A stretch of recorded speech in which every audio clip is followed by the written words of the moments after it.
प्यारे बच्चों, आज हम कक्षा 8 का पाठ नंबर 9 करेंगे, जंतुओं में जनन। तो बच्चों, जनन से संबंधित ये लेसन है। तो देखिए बच्चों, इसके हम पाठ्य पुस्तक के प्रश्न करने वाले हैं। देखिए बच्चों, इसका सॉल्यूशन हम करेंगे। प्रश्न नंबर 1। प्रश्न नंबर 1 में पूछा गया कि सजीवों के लिए जनन क्यों महत्वपूर्ण है, समझाइए। इसी का रीज़न पूछ लिया गया बच्चों कि ये महत्वपूर्ण क्यों है।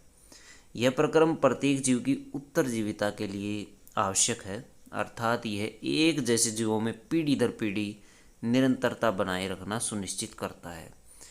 ये बच्चों स्पीशीज को जीवित रखता है। अगर जनन न हो तो स्पीशीज नष्ट हो जाती है। मनुष्य में निषेचन प्रक्रम को समझाइए। क्वेश्चन नंबर 2, मनुष्य में निषेचन प्रक्रम को बताइए किस प्रकार होता है। निषेचन, वर्षण नर युग्मक शुक्राणु पैदा करते हैं।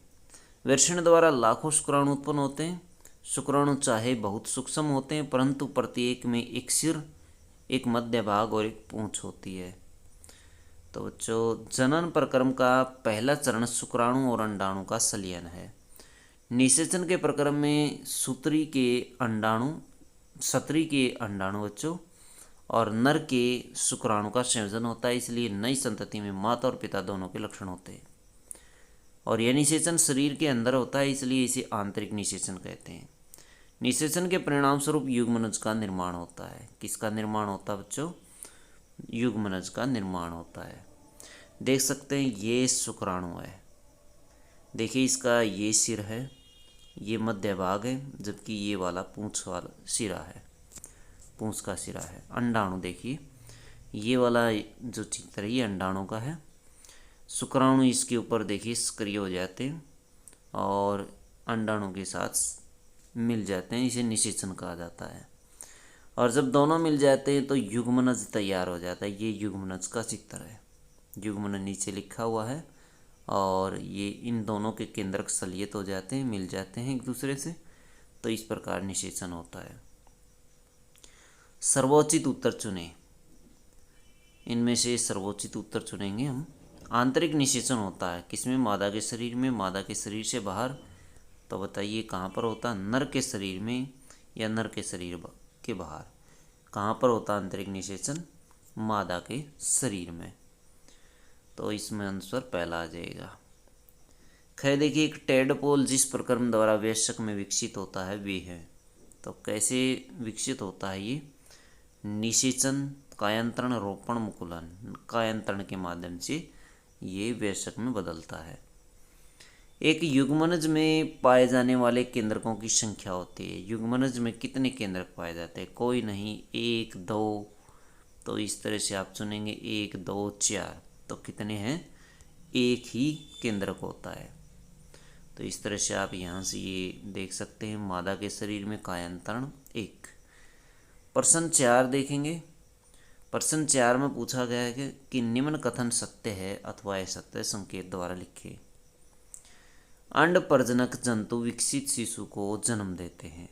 अंड प्रजनक जंतु जब अंडे देने वाले जंतु होते हैं, ये शिशु को जन्म नहीं देते।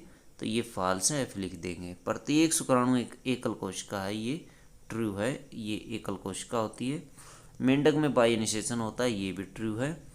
वह कोशिका जो मनुष्य में नए जीवन का प्रारंभ कराती है युग्मनज कहलाती है। तो ये भी ट्रू है बच्चों। तो देखिए, पहला असत्य है, दूसरा सत्य, तीसरा सत्य और चौथा असत्य है बच्चों। चौथा असत्य है, गए जो पार्ट है ये असत्य है।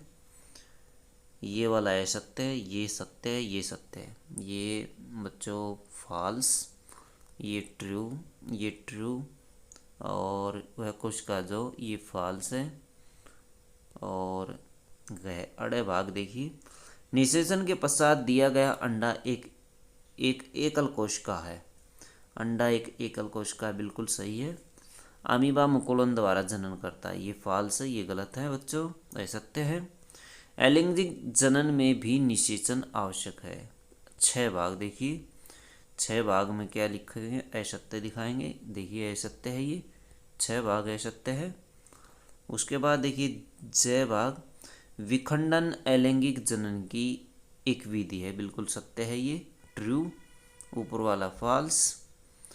निषेचन के परिणाम स्वरूप युग्मनज बनता है, बिल्कुल सही है। भ्रूण एक एकल कोशिका का बना होता है, ये फॉल्स है बच्चों, लास्ट वाला। तो इस तरह से आप ये ट्रू फॉल्स नोट कर सकते हैं अपनी कॉपी में। प्रश्न नंबर 5, युग्मनज और भ्रूण गर्भ में दो भिन्नताएं बताइए। तो दो भिन्नताएं हम देख सकते हैं युग्मनज में। देखिए युग्मनज में क्या है, निषेचन के समय शुक्राणु और अंडाणु सलित होकर एक हो जाते हैं, इसके परिणाम स्वरूप युग्मनज का निर्माण होता है।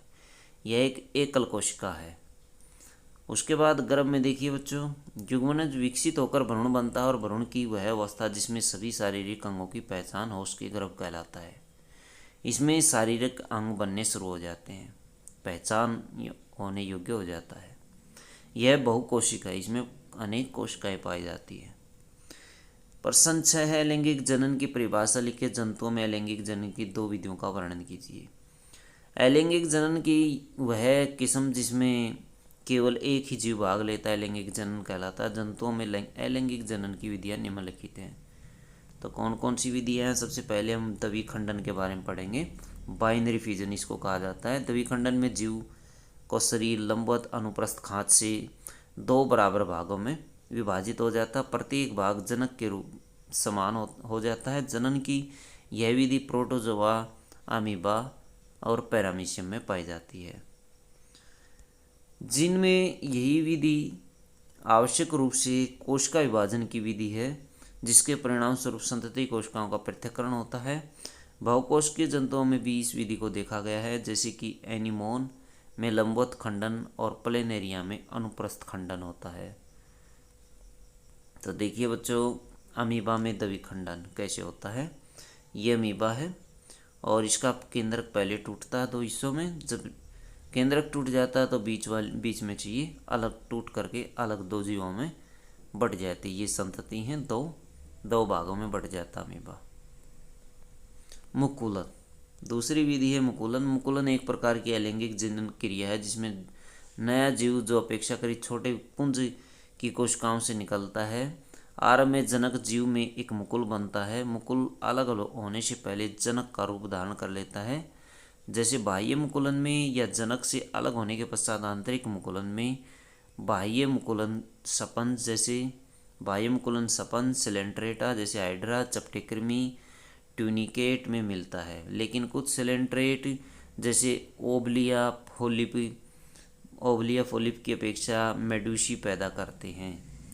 कुछ में ये देख सकते हैं, ये वाला चित्र देखिए बच्चों, स्पष्ट रूप से आपको एक मुकुल दिखाई देगा, फिर ये थोड़ा सा बड़ा हो जाएगा और फिर बाद में पूर्ण विकसित जीव बन जाएगा और इससे ये अलग हो जाएगा।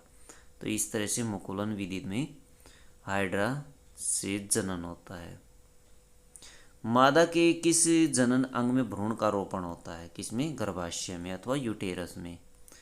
कायांतरण किसे कहते हैं? प्रश्न नंबर 8 उदाहरण दीजिए। कुछ जंतुओं में शिशु वयस्क के समान नहीं होते हैं। ऐसे जंतुओं के शिशुओं को कुछ विशेष परिवर्तनों के साथ वयस्क में रूपांतरण जो है वो कायांतरण कहलाता है, जैसे मेंढक होता है। मेंढक में देखिए बच्चों, पहले अंडे दिए जाते हैं, अंडे फिर आरंभिक टेडपोल में बदल जाते हैं और फिर ये बाद का टेडपोल यानी बड़ा हो जाता है और फिर ये वयस्क मेंढक में बदल जाता है। मेंढक का जीवन चक्र आपने देखा। उपरोक्त चित्र में मेंढक के विकास के विभिन्न चरण हैं। 3 चरण स्पष्ट हैं: अंडा, टेडपोल, लार्वा और वयस्क। मेंढक व टेडपोल वयस्क एक दूसरे से बिल्कुल भिन्न होते हैं। मेंढक में एक विशेष परिवर्तन है, जो गलफड़ों का फेफड़ों में परिवर्तित होना। गलफड़ों में से फेफड़ों में परिवर्तित हो जाते हैं। जिन जंतुओं में कायांतरण होते हैं वे हैं मेंढक और रेशम कीट। इन दो जंतुओं में कायांतरण पाए जाते हैं, मेंढक और रेशम कीट। प्रश्न 9 है आंतरिक निषेचन और बाह्य निषेचन में भेद कीजिए। आंतरिक निषेचन देखिए बच्चों, आंतरिक निषेचन में क्या होता है? नर युग्मक और मादा युग्मक का संलयन शरीर के अंदर होता है। नर मादा के शरीर में शुक्राणु का उत्सर्जन करता है। विकास शरीर के अंदर ही होता है बच्चे का, उदाहरण जैसे मनुष्य, शार्क, पशु, पक्षी। बाह्य निषेचन। बाह्य निषेचन में क्या होता है, नर युग्मक शुक्राणु और मादा युग्मक अंडे का संलयन शरीर के बाहर होता है।